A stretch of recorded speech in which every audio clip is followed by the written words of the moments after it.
আগামী বিধানসভায় আলগাপুরে মনোনয়ন জমা দিতে পারুলকে অনুরোধ জানালেন মোহনপুরের জনতা। নির্বাচনের পর হাইলাকান্দি জেলায় বিভিন্ন এলাকায় গিয়ে কর্মী সমর্থকদের সাথে দেখা করে ধন্যবাদ জানালেন এআইইউডিএফ প্রার্থী শাহাবুল ইসলাম চৌধুরী। বুধবার হাইলাকান্দিতে দলীয় কার্যালয়ে উপস্থিত হয়ে জেলা ও বিভিন্ন আঞ্চলিক স্তরের কর্মকর্তাদের সাথে এক বৈঠকে মিলিত হন শাহাবুল ইসলাম চৌধুরী। লোকসভা নির্বাচনে কঠোর পরিশ্রম করে প্রচারে সহযোগিতা করায় সবাইকে ধন্যবাদ জানান শাহাবুল।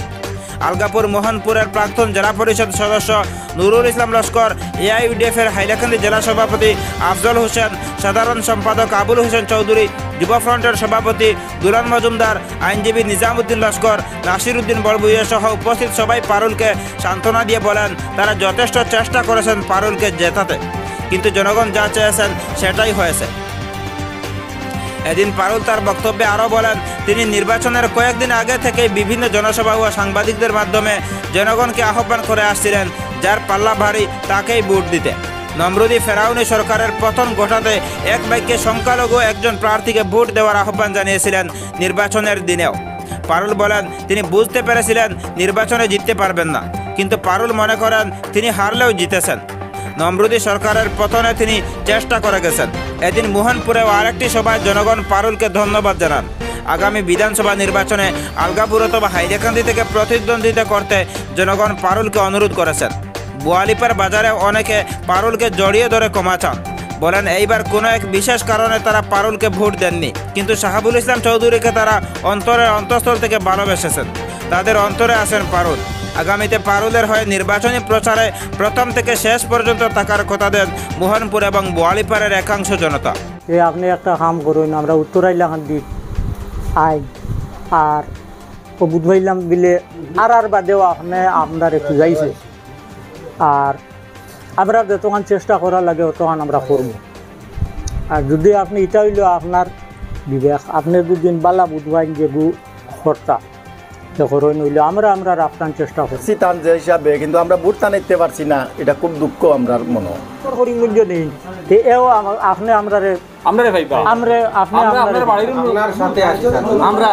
এখানে আপ টু একা ইলেকশন পর্যন্ত আপনার লগে রইব ইলে এক মানুষ আমরা দুদিন ভাইতাম। প্রত্যেক মানুষের কাছে আমি ঋণী। আবার আমার প্রথম থেকে শেষ অবধি পর্যন্ত যেভাবে সম্মান, মায়া আর ভালোবাসা দিছেন, এটার লাগি আমি হাইলাকান্দি এবং করিমগঞ্জবাসীর কাছে ঋণী থাকবো, কৃতজ্ঞ থাকবো। আপনারা যে কোনো ধরনের ডাকলে আমার ডাকবা। আমি রাস্তার মানুষ, আমি হলদিনও ফতর মানুষ আসলাম। আমি নির্যাতিত, নিপীড়িত, অসহায় মানুষের পক্ষ হইয়া রাস্তার কথা হচ্ছে। আমার লাগি রাস্তাটাও বালা।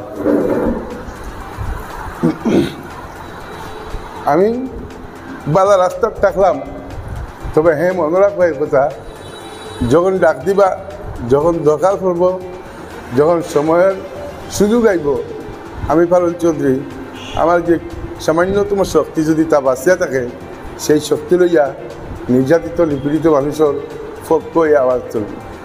আমি আগেও কইছি, সবসময় কইছি যে আমি এক সমাজকর্মী।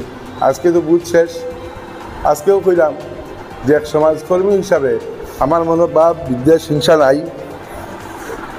আমি যে আড়ি দিলাম বা আমার করিমগঞ্জ হাইলাকান্দি জেলার মানুষে সেই পরিমাণে গ্রহণ করছে না, যে পরিমাণে গ্রহণ করলে আমি জিতিবার একটা পূর্বাভাস পাইতাম। টাইম ভালোভাবে বুঝলাম। আমার মনে হয় যে এই পরিমাণ হিংসা নাই, গতিকে আমি ওই দিনই বেলা 12টার সময় আমার কর্মীও করে ডাকিয়া কইছি, সোশ্যাল মিডিয়াতে একটা পোস্ট করছি, ডাকিয়া কইছি যে আমি জিততেও লাগবো এমন মরণ খামল দেওয়ার দরকার নাই, যেদিকে পাল্লা বাড়ি সেই দিকে দেও। আপনারা, আমি এক সমাজকর্মী হিসাবে এই টিকিটটা মৌলানা বদরুদ্দিন আজমল আল কাশ্মীর সাহেবের কাছ থেকে টানিয়া হেসারিয়া আনিয়া দিয়েছেন। এর লাগিয়ে আমি আপনারা শুক্রিয়া আদায় করি। আমি আপনার কাছে ঋণী, কৃতজ্ঞ এবং আভারী। 2 নম্বর মাতিছে গিয়া এর ফলের যে যুদ্ধ, সেই যুদ্ধটা আসলে আর জিতর যুদ্ধ।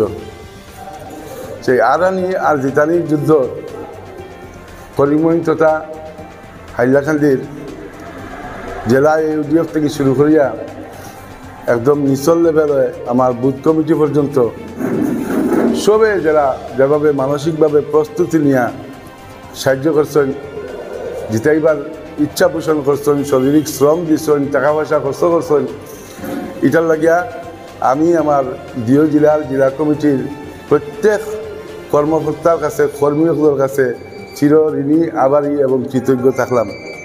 আমার জীবনের মধ্যে সবচেয়ে বেশি এরকম গণহারে মানুষে ভোট দিতে দেখছে, আমিও খুশি হয়ে গেছি শেষে। আমি ভোট পাইলাম না, ভোট যার বিজেপি এবং কংগ্রেস দুই দিকে পোলারাইজ দিয়ে যার, কিন্তু 12টার পরে যখন আমি সব দিক দিয়া খবর পাইছি, জুম্মার নামাজ পড়িয়া আমি এক ধরনের সারেন্ডার হয়েছি বলে আমি যদি ভোট টানি খুব বেশি করিয়া তাহলে বিজেপির জয় নিশ্চিত করিয়া দিলাম।